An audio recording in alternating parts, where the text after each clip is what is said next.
కాంగ్రెస్ ఇటు తెలుగుదేశంతో అటు జేడీయూతో కూడా చర్చలు జరుపుతున్నట్టు వార్తలు వస్తూ ఉన్నాయి. జాతీయ స్థాయిలో కూడా నేషనల్ మీడియాలో కూడా ఇవి హైలైట్ అవుతుంది. ఎందుకంటే బీజేపీది సొంతంగా దాదాపు ఇప్పటికి 70 స్థానాలు గతంతో పోల్చుకుంటే 2019తో 68 స్థానాలు 235 స్థానాల్లో మాత్రమే బీజేపీ లీడ్లో ఉంది.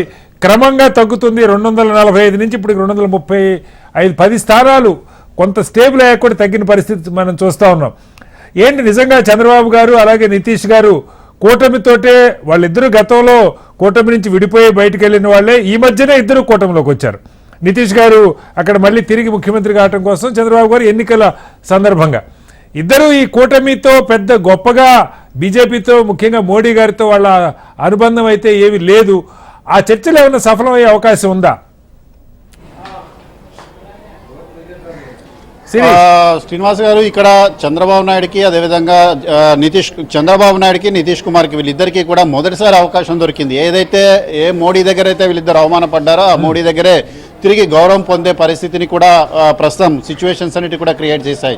అదేవిధంగా మీరు ఇంకొక కీలక అంశం కనుక చూసినట్లయితే రాష్ట్రపతి సింగిల్ లార్జెస్ట్ పార్టీని మాత్రమే ప్రభుత్వ ఏర్పాటుకు ఆహ్వానించే అవకాశాలు ఉన్నాయి. ఇక్కడ బీజేపీ సింగిల్ లార్జెస్ట్ పార్టీగా అవతరిస్తుంది కాబట్టి ప్రభుత్వ ఏర్పాటు అనేది కూడా బీజేపీతో సాధ్యమవుతుంది. ఒకవేళ బీజేపీ కాకుండా ఈ అలయన్స్, మీరు అన్నట్లుగా ఈ అలయన్స్ అంతా కూడా కలపడం అనేది అతి క్లిష్టమైన సమస్యగా కూడా చెప్పొచ్చు. ఎందుకంటే ఇండియా కూటమి ముంబైలో మీటింగ్ జరిగేంత వరకు కూడా చాలా బాగా పర్ఫార్మెన్స్ చేసింది.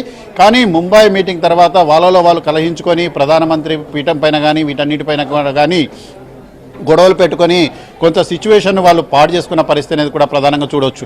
అయితే ఇన్ని పార్టీలను కలపడం అనేది కూడా దాదాపు అసాధ్యం కాబట్టి ఆ పార్టీల వైపు వెళ్ళడం కంటే బీజేపీతోటే ఉండి, అంటే ముఖ్యంగా ఎన్డీఏకు మద్దతు ఇస్తూనే ఇటు చంద్రబాబు నాయుడు అదేవిధంగా నితీష్ కుమార్ వీళ్ళిద్దరూ కూడా తమ రాష్ట్రాలకు కావాల్సిన ప్రయోజనాలను సాధించుకునే ఒక మంచి అవకాశం అనేది కూడా వాళ్ళిద్దరికి కూడా ఏర్పడింది. కాబట్టి దాదాపు దాన్ని వాళ్ళు విడిచిపెట్టుకునే అవకాశాలు ఏమాత్రం కూడా కనపడడం లేదు.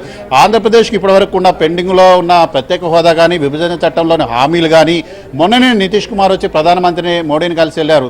బీహార్కు ప్రత్యేక హోదా అనేది ఇచ్చి తీరాలి, వచ్చే ఎలక్షన్లో ఇది ఉపయోగపడుతుందని చెప్పారు. అక్కడ ఎల్జేపీ, బీజేపీ అదేవిధంగా జేడీయూ ఈ మూడు కూడా కలిసి గణనీయమైన సంఖ్యలో లోక్సభ స్థానాలు సాధించుకున్నాయి. సో ఈ నేపథ్యంలో వాళ్ళు ముగ్గురు కూడా కలిసి వెళ్లే అవకాశం ఉంది. ఆ ఫార్ములా అనేది సక్సెస్ అయ్యే అవకాశం ఉంది.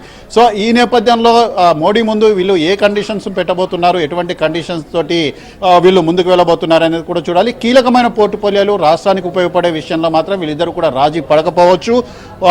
గతంలో చంద్రబాబు నాయుడు మోడీతో చర్చలు జరిపారు. ఇప్పుడు మోడీ కానీ అమిత్ షా కానీ చంద్రబాబు నితీష్ కుమార్ దగ్గరికి వచ్చే పరిస్థితి అనేది కూడా ప్రస్తుతం ఉత్పన్నమైంది. ఆ రకమైన పరిస్థితితోటే ముందుకు వెళ్తారు. సో వీళ్ళిద్దరిని కూడా కాదని కానీ వీళ్ళిద్దరి యొక్క అభిప్రాయం లేకుండా కానీ ముందుకు వెళ్ళే అవకాశాలు ఏమాత్రం కూడా లేవు. ఈ రోజు రాత్రి తర్వాత కొంత కీలక స్పష్టత అనేది కూడా వచ్చే అవకాశం, కొనసాగిస్తారా లేకపోతే మోడీ ప్లేస్ లో ఇంకొకరిని పెట్టి ముందుకు వెళ్తారా అనేది కూడా చూడాల్సి ఉంది. డిబేట్ కంటిన్యూ చేద్దాం. డిబేట్ లో మరో